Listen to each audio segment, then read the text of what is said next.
Like millions of Americans, you are probably being bombarded with those political robo-texts from campaigns asking for donations or asking for your vote.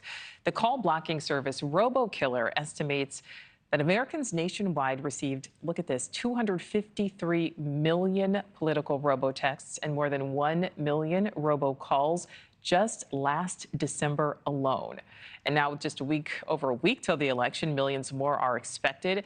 Messaging from campaigns and interest groups vying for your attention. Political text outreach service RumbleUp is predicting the total number of political messages sent through Election Day could reach around 25 billion.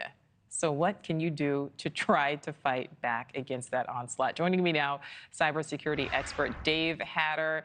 Dave, great to see you. I'm sure you have also received these texts, these calls. How much of an increase in this type of spam are we seeing now compared to maybe years past? Well, Nichole, as always, thanks for having me on. And I think it's increased because more people use text, right? I mean, if you're someone who wants to reach people and you want to do it in a cost-effective manner, text is one of the easiest, best ways to do that because let's face it, more people probably use text now than they do email, or certainly it's going to be real similar. And I just remind folks, it's very easy to send a text message at scale. It can be hard to verify if the sources are legitimate. That's one of the reasons why people should be wary about this, not to mention just the constant bombardment with phone calls and texts. So, yeah, I think that the numbers you show don't surprise me at all. I mean, who isn't getting more texts? And in a heated political season like this, it just makes sense that they're going to use this tool to try to reach people. Oh, yeah. I mean, 25 billion potentially when all is said and done.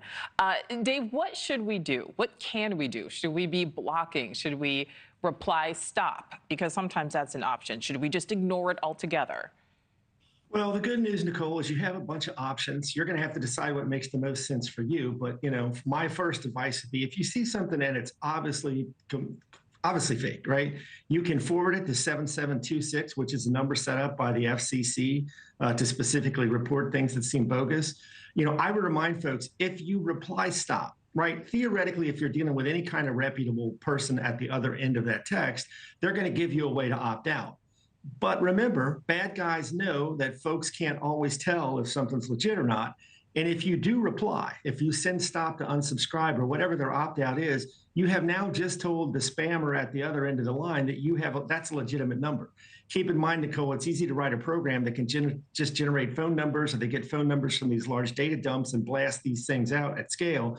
If you do reply, you're guaranteeing they know you're legit. So, my advice to people is to not do that unless you know for sure you're replying to a legitimate person at the other end, because you're just guaranteeing they're going to sell that to other folks.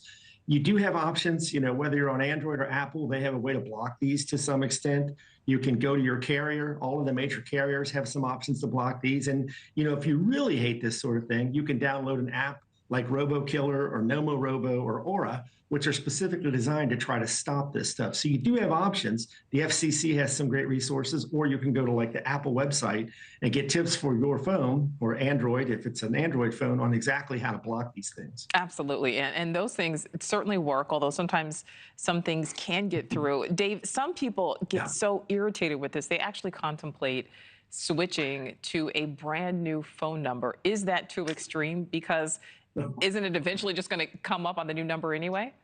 Well, I think that's a valid point, Nichole. Yeah, eventually they're going to find you wherever you're at, right? They're buying these phone numbers from legitimate sources, data brokers. They're getting them from data leaks. So yeah, even if you switch to a new phone, they're probably eventually going to find you.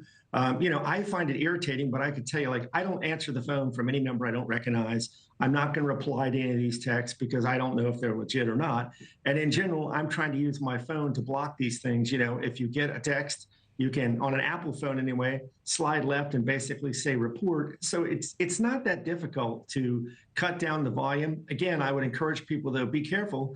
Understand when you look at a text, you can't by the naked eye know if the number it came from is legit, if it has links in it, if they're legit or not. And again, if you interact with it in any way, at a minimum, you've told the other end there is a living person at that number, and they're going to keep sending it to you. And they will keep sending it to you. So yes, just try to ignore the best we can. 8 more days to go. All right, cybersecurity expert Dave Hatter, thank you so much. My pleasure. Thank you. Thanks for watching. Go to joinnn.com to find NewsNation on your screen. And don't forget to click the red subscribe button below to get more of NewsNation's fact-driven, unbiased coverage.